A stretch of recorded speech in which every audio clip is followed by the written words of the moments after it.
Hello, Squirrel Squad. Sorry for that little jiggle.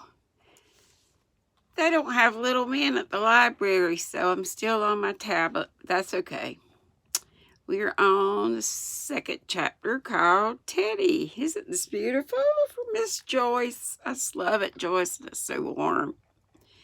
Of course we will, cried Mrs. Bear as she read the letter, and when she saw Nat, she felt at once that whether he was a genius or not, here was a lonely, sick boy who needed just what she loved to give, a home and motherly care.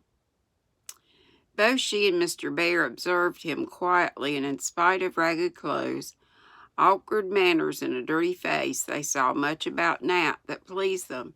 He was a thin, pale boy of 12 with blue eyes and a good forehead under the rough, neglected hair, an anxious, scared face, scared face, at times as if he expected hard words or blows, and a sensitive mouth that trembled when a kind glance fell on him,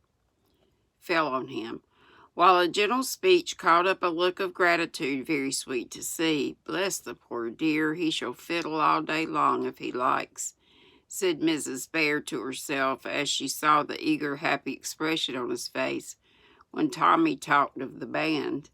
So after supper, when the lads flocked into the schoolroom for more hijinks, Mrs. Joe appeared with a violin in her hand, and after a word with her husband went to Nat, who sat in a corner watching the scene with intense interest.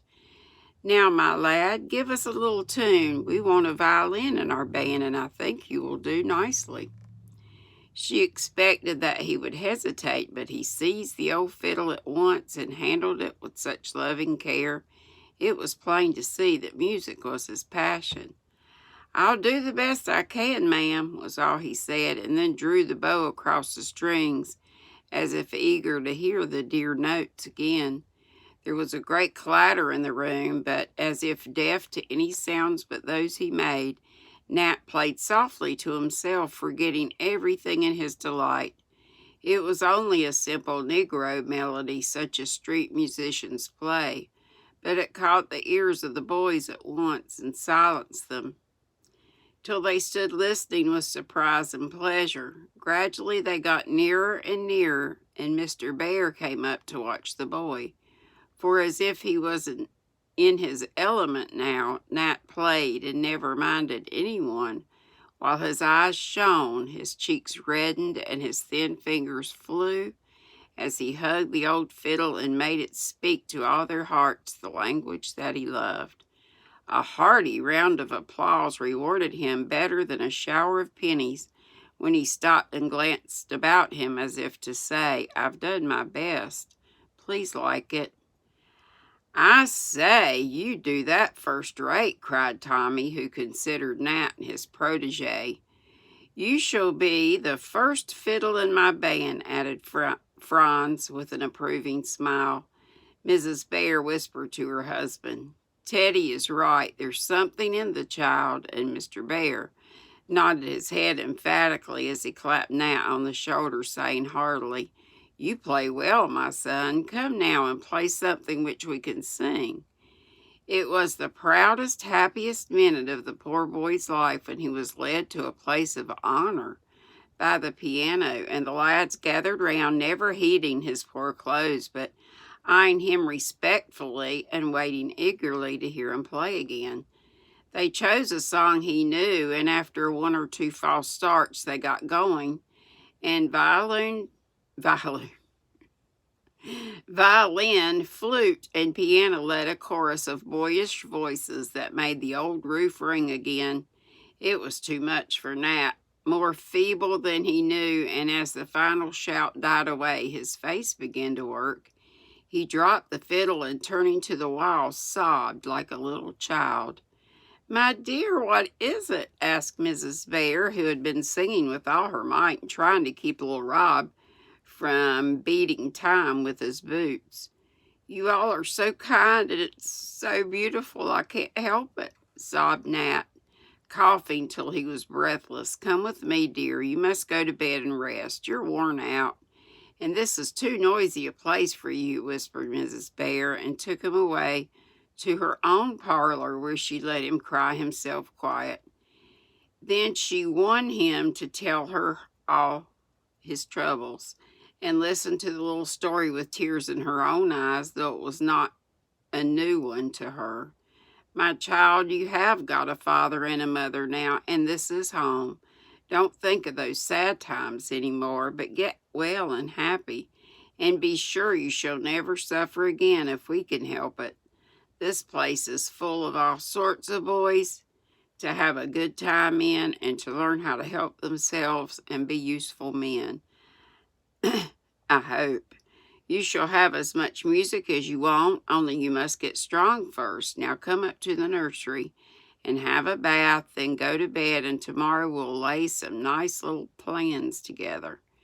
Nat held her hand fast in his, but had not a word to say, and let his grateful eyes speak for him as Mrs. Bear led him up to a big room, where they found a stout German woman with a face so round and cheery that it looked like a sort of sun, with the wide frill of her cap for rays. "This is Nursey Hummel, from the Hummel family from before, maybe. And she will give you a nice bath and cut your hair and make you all comfy. As Rob says, that's the bathroom in there, and on Saturday nights we scrub all the lads first and pack them away in bed before the big ones get through singing. Now then, Rob, in with you." As she talked, Mr. Bear had whipped off Rob's clothes and popped him into the long bathtub in the little room opening into the nursery. There were 2 tubs besides foot baths, basins, pipes, all sorts of contrivances for cleanliness. Nat was soon luxuriating in the other bath, and while simmering there, he watched the performances of the 2 women who scrubbed, cleaned, night-gowned, and bundled into bed 4 or 5 small boys, who of course cut up all sorts of capers during the operation, and kept every one in a gale of merriment till they were extinguished in their bed.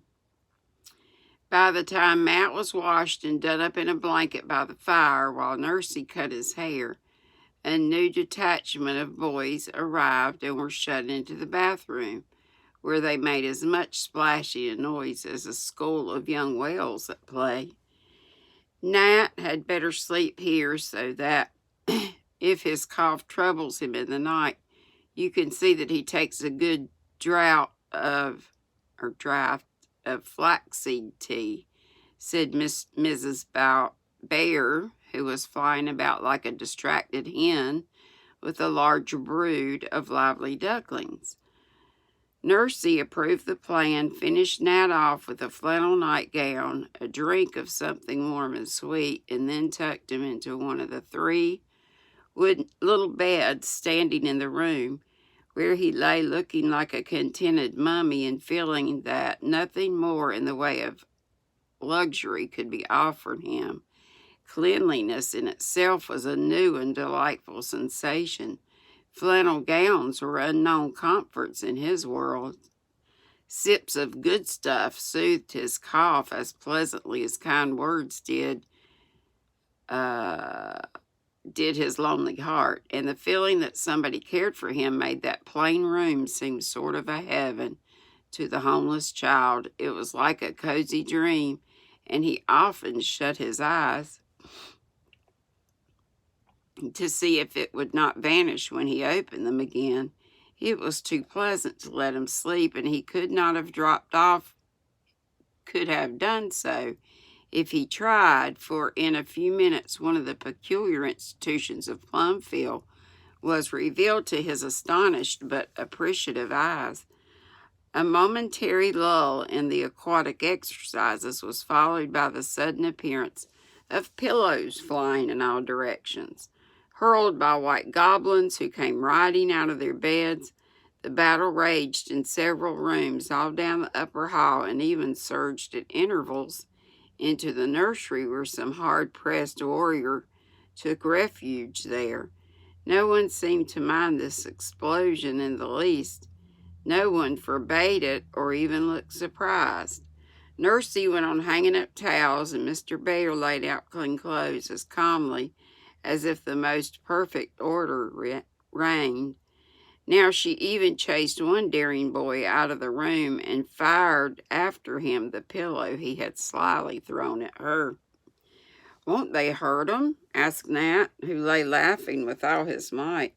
"Oh dear no, we always allow one pillow fight Saturday night. The cases are changed tomorrow, and it gives up a good glow after the boys' baths. So I rather like it myself," said Mrs. Bear, busy again among her dozen pairs of socks. "What a very nice school it is," observed Nat in a burst of admiration.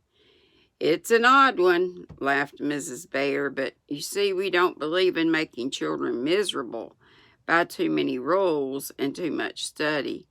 I forbade nightgown parties first, but bless you, it was of no use. I could no more keep those boys in their bed than so many jacks in the box, so I made an agreement with them.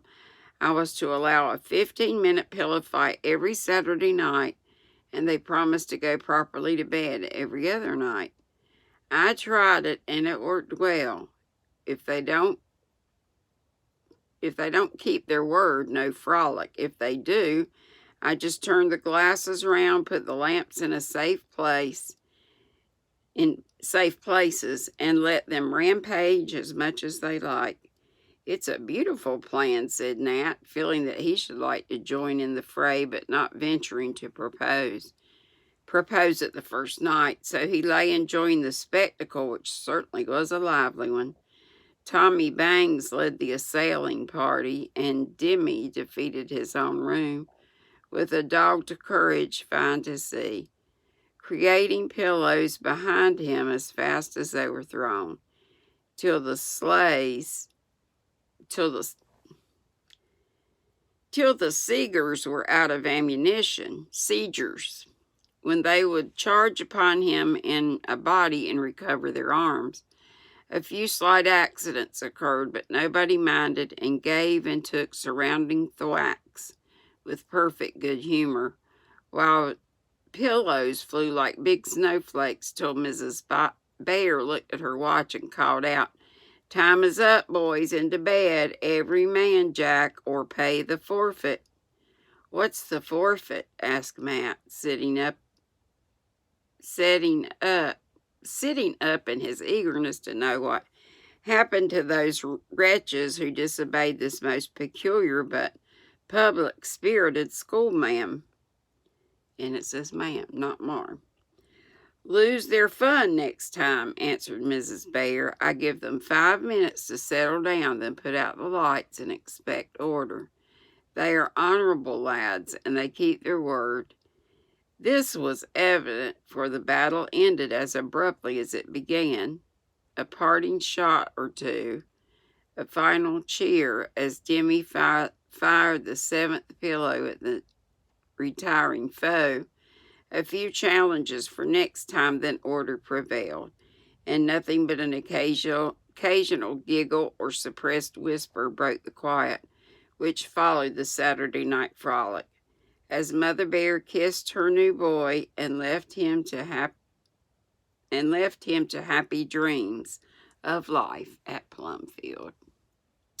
And that's it. And that was I thought it was chapter 2. Because it said Teddy, didn't it? Hang on, looking back.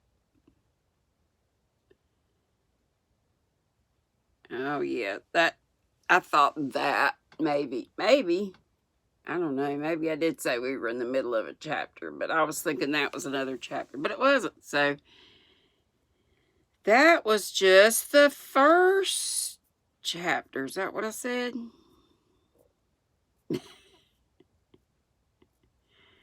I can't keep a thought in my head for anything. Yep, that was only. So now we're at chapter 2, called The Boys. Okay, have a good day, and we'll see you guys later. Bye-bye. Love you. Be sweet, don't be ugly. I already said that.